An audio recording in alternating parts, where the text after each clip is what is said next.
In today's video, I'm gonna be mashing up two R&B samples together and just coming up with an R&B sample type beat. And both tracks are coming from TrackLib. And if you don't know what TrackLib is pretty much an online sample marketplace where you can find all these dope samples, over 100,000 samples, and you can also get it cleared on that website. If you want me to do a more in-depth video on that, let me know in the comments below. And you can use my link in the description to go check it out. So without further ado, let's just get into the video. So I got two tracks from two female artists. One is Jay LaMotta and Tanika Charles. I'm gonna start off with Jay LaMotta. Let's just hear a little bit of the original track right now.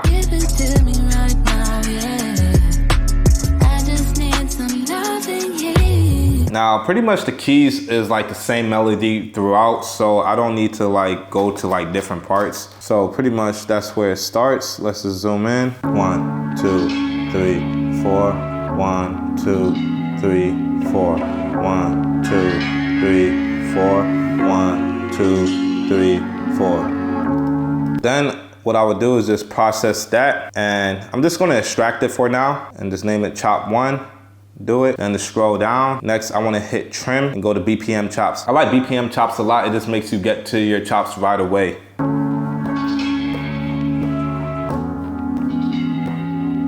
What we could do is just do shift and convert and start a new drum program using slices. Now, once we have that, we just scroll up on our program so we could get to our chops.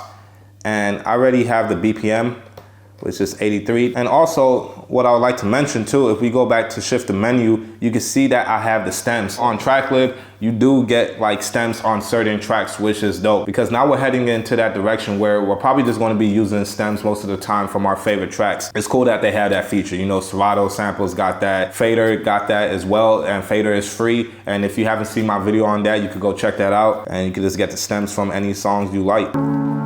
I could just use this melody like this, but when I'm hearing like R&B, I'm hearing a more spaced out kind of chord progression or melody. So what I'm gonna do is just hit it like this. 1, 2, 3, 4. 1, 2, 3, 4. 1, 2, 3, 4. 1, 2, 3, 4. What you wanna do is actually go to the middle icon before you make any kind of adjustments and do all. But if you don't know about talent, you could have a short chop and then stretch it out. So this is with it off, and then this is with it on. Let's just go up about 600 milliseconds. Let's even go up more, let's exaggerate it.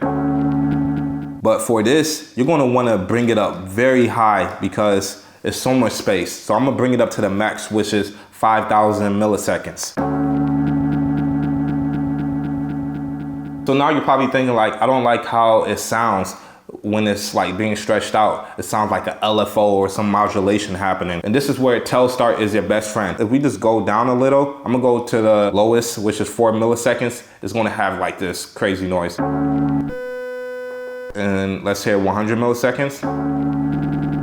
To decrease all of that kind of like modulation sound, you wanna go up a bit higher, probably to 800.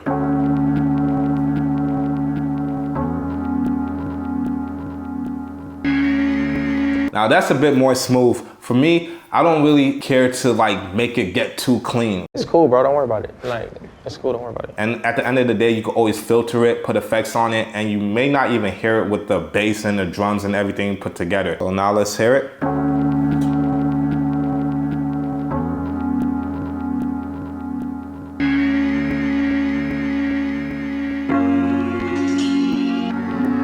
We got that out the way. Call this keys. Go to the next track, new drum program. And we're just gonna call this drums. So let's get our drums going. And I'm gonna use the drums from the Jay LaMotta track as well. Kind of sound like that Beyonce track. Give me some. A quick workflow for the drum loops. Go to the sounds that you want.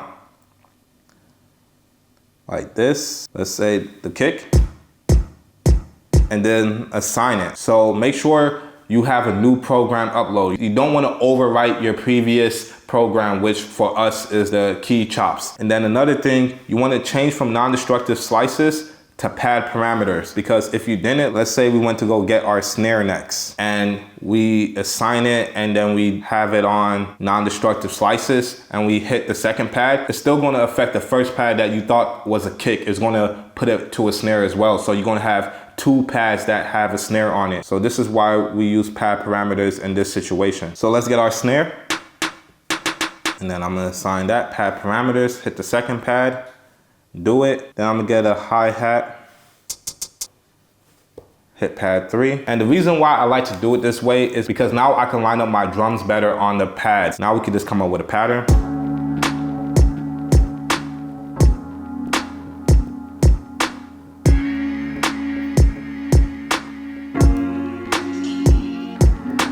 So for the hi-hats, I kind of just wanna sing in my head a little, because hi-hats is really going to dictate the rhythm.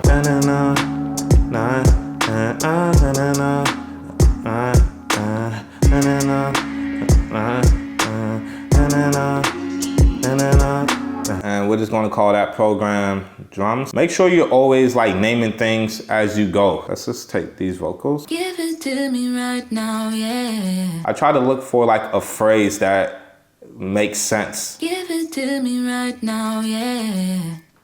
I just need some loving here. Yeah, that's dope. That could be repeated rather than something like this. Can't refuse, I'm taking it. You could use that, but it's like, where's the context? Just give it to me right now, yeah. Just give it, just give it to me. Just give it to me right now, yeah. As you can hear, I didn't go that close, and that space hits right on the downbeat. So let's just process that. I'm gonna discard it instead of extract because I know this is the only vocal chop I'm gonna use out of this. I'm gonna go to BPM chops. To me right, to me right, to me right now, yeah, now, yeah. To me right, to me right, to me right now, yeah, now, yeah. I just need some loving here. Yeah, that's gonna be fire. So for the bass, I'm gonna actually use the Tanico Charles track and just load up the bass.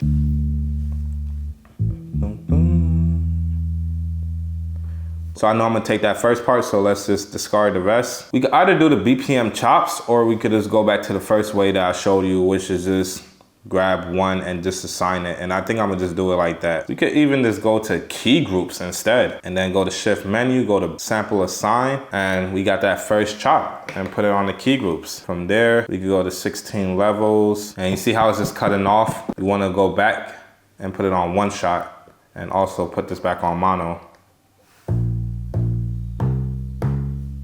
So that's actually a better way because now you have full control over the pitches. I just need some loving here. Just give it to me right now, yeah. To me right, to me right. Yeah. To me right now, yeah, now, yeah. To me right, to me right, to me right now, yeah, now, yeah. So that's pretty much it for the video. Like and subscribe, share with your other producer friends. And if you want me to make a video on how I mix this and how I arrange this, leave a comment below.